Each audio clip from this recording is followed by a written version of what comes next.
Hi guys, today I'll show you how to make crab cakes. I've put all the ingredients and measurements in a link right below this video. We'll start with the crab. This is super lump crab meat. There are different grades of crab meat. There's jumbo lump, super lump, lump, claw. You can use whichever one is available near you. Crab meat can get very expensive, so this is not a dish that you make often. You can save it for special occasions. If you get good crab meat, it's a little bit sweet, and you don't want to overpower the flavor of the crab with too many ingredients. If your crab meat is coming out of a can, make sure it's drained really well. You don't want any extra liquid in the crab cakes. I like to make my crab cakes by sautéing celery, red onion, a little garlic, a little chopped parsley. The celery and onion should be finely chopped. We'll also need a little bit of mayonnaise and mustard, an egg to bind the cakes, fresh lemon juice, just a little bit of breadcrumbs to bind the cakes. You don't want to use too much because otherwise the crab cakes will taste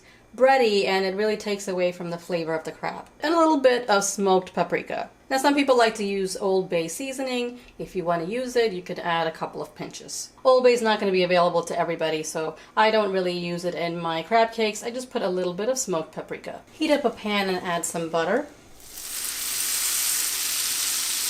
Add the onions, celery, a little salt, and ground black pepper.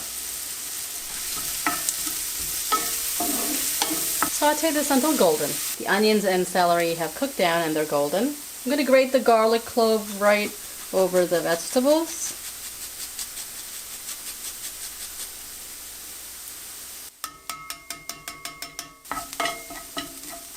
Cook just for another minute.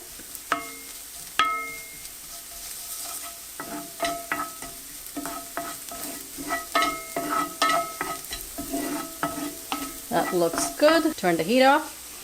Remove the vegetables from the pan. Set it aside to cool completely. I'll wipe the pan out and cook the crab cakes right in this cast iron pan, which is almost like a nonstick pan. If you don't have a cast iron pan, a nonstick pan will work. So use a well-seasoned cast iron pan or a nonstick pan. You don't want to spend all this money on crab and then not be able to get the cakes off the pan. The vegetables have cooled down. Now we can mix everything together. Add the egg to a bowl. Whisk it. Add the mayonnaise, lemon juice, and mustard. Give it a mix. A little salt. Paprika. The vegetables. Parsley. Breadcrumbs.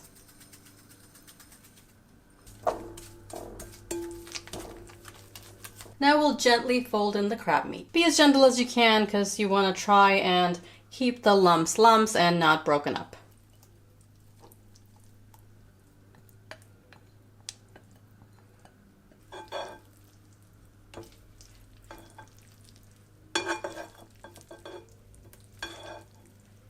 Put this in the refrigerator for 1 hour and then we can cook the crab cakes. You can pan fry them or broil them. It's been 1 hour and the crab mixture is chilled nicely. Form these by hand gently into round cakes and I'll fry them in my cast iron pan for a few minutes on each side until they're golden brown on both sides.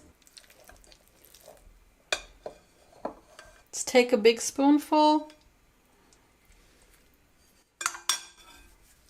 You don't have to do much to them. You can see that they will stay together.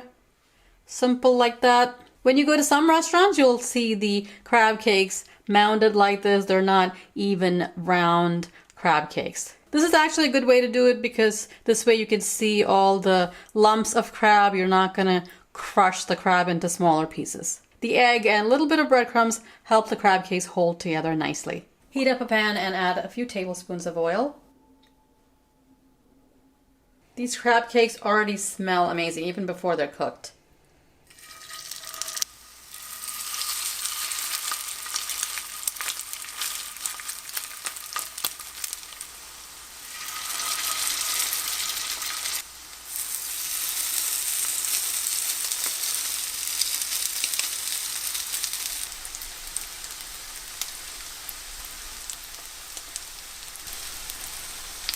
Turn turn them very gently with a spatula. You can see the bottom is golden brown.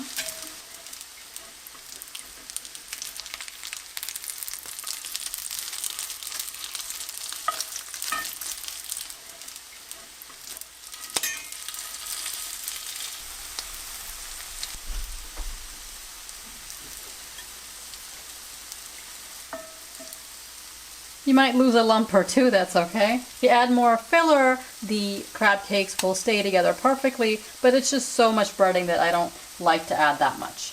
As you can see with the small amount of breading I use, they do pretty much stay together.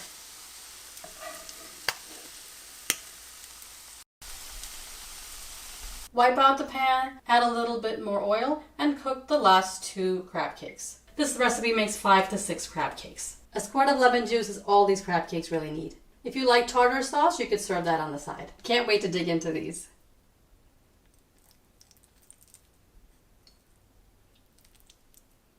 They're a little creamy on the inside and crispy on the outside.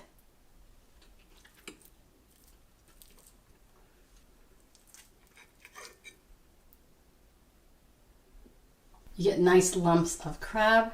The cake is well seasoned, but it doesn't overwhelm the taste of the crab. And that is the most important thing in a good crab cake. They're absolutely delicious, and you definitely save money by eating them at home rather than at a restaurant. I hope you give this recipe a try and let me know how you like it. Share this video and subscribe for more recipes.